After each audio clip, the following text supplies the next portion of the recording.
Pinagutos ng DILG sa mga operatibang naghahanap sa most wanted na si Charlie Atong Ang na magsuot ng body cam.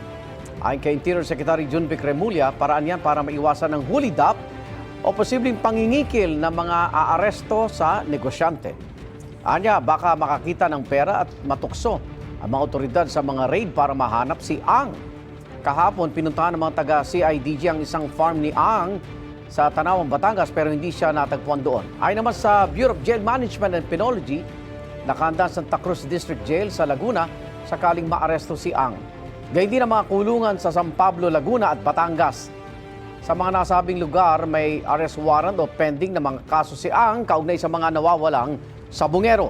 Samantala, isinuko na ng abogado ni Ang sa Mandaluyong Police ang 5 sa 6 na baril na nakarehistro sa pangalan ni Ang.